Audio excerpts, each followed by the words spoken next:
Je tiens d'abord à saluer tous les membres de la Conférence des régions périphériques maritimes d'Europe, mes anciens collègues, puisque j'ai été vice-présidente de la CRPM quand j'étais présidente de la région Poitou-Charentes, et à saluer tous les participants à votre conférence. Vous avez choisi un thème particulièrement important, et j'allais dire le thème central de nos préoccupations. Je suis aujourd'hui premier questeur au Parlement européen. Je siège dans la Commission Emploi Affaires sociales et je suis rapporteur permanent du Fonds social européen. Ce Fonds social européen, c'est le fonds vers lequel vous pouvez, vers lequel vous devez vous tourner parce que le Fonds social européen, c'est le fonds d'intégration dans la vie professionnelle. Et le sujet qui vous préoccupe, c'est l'intégration professionnelle des jeunes. Quels ont été les objectifs en mettant en place ce Fonds social européen avec deux volets, la garantie jeunesse d'une part, l'initiative pour l'emploi des jeunes d'autre part. Notre premier objectif a été de préserver l'emploi. Et on sait bien que dans l'emploi, il y a certainement le maintien dans l'emploi, il y a le retour en l'emploi. Mais en ce qui concerne le chômage des jeunes, il s'agit de l'entrée des jeunes dans le marché du travail. Et là, nous avons affronté et à aider deux catégories, affronter deux problèmes et à aider deux catégories de jeunes. Le premier problème que nous avons à affronter, c'est les sorties sans qualification des systèmes de formation. Aujourd'hui, et encore plus demain, les jeunes qui sortent sans qualification des systèmes de formation ont beaucoup de risques de tomber dans le problème du chômage. Et de plus en plus, ce sera le cas. Parce que toutes nos études montrent que d'ici 2020, il va y avoir 15% des emplois de bas niveau de qualification qui vont disparaître et qu'au sommet de la pyramide de l'emploi, nous aurons besoin de 15% de plus d'emplois de haut niveau de qualification.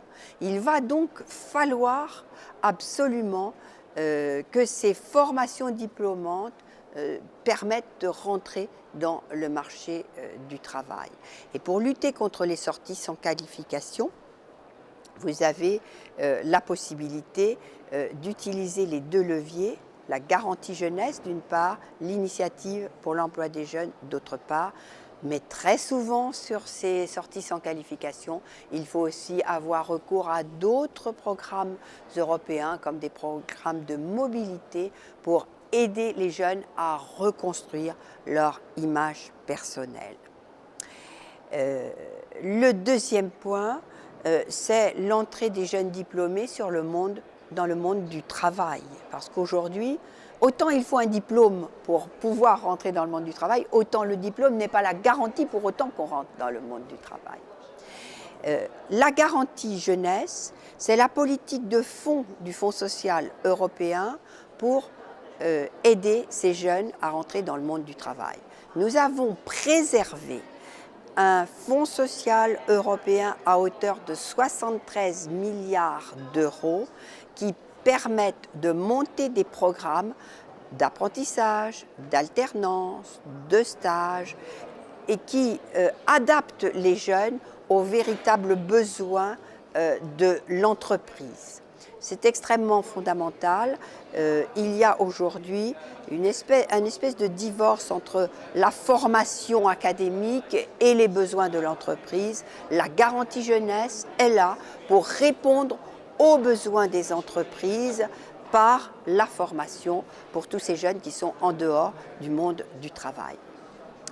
Cette politique envers l'emploi des jeunes se trouve renforcée par une autre politique qui s'appelle l'initiative pour l'emploi des jeunes.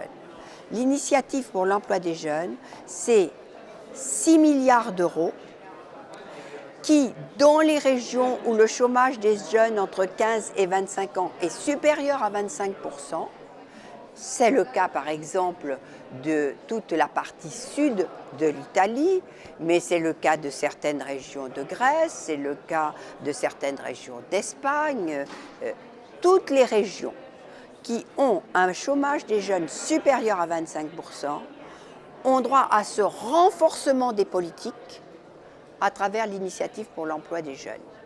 Ça n'est pas exclusif, on peut avoir de la garantie jeunesse et de l'initiative pour l'emploi des jeunes. Mais l'initiative pour l'emploi des jeunes, c'est le petit coup de pouce supplémentaire dans les régions les plus touchées par le chômage des jeunes. Alors, ces politiques ont été votées au niveau du Parlement, elles ont été défendues au niveau du Parlement, parce que les chefs d'État et de gouvernement, qu'ils soient de gauche ou de droite, n'avaient qu'un souci, c'était en fait de mettre les fonds de cohésion tous ensemble, hein, entre FEDER, FSE. Mais l'identification du FSE nous permet de renforcer ces politiques pour l'emploi. Les chefs d'État et de gouvernement ont fait beaucoup de communication sur le sujet, mais aujourd'hui, de quoi on a besoin? On a besoin de programmes opérationnels sur le terrain. On a besoin de projets locaux, régionaux, qui fassent appel à ces fonds pour effectivement enrayer le chômage des jeunes et permettre le retour des jeunes à l'emploi. Alors, on a des exemples extrêmement intéressants. Je vous en cite un.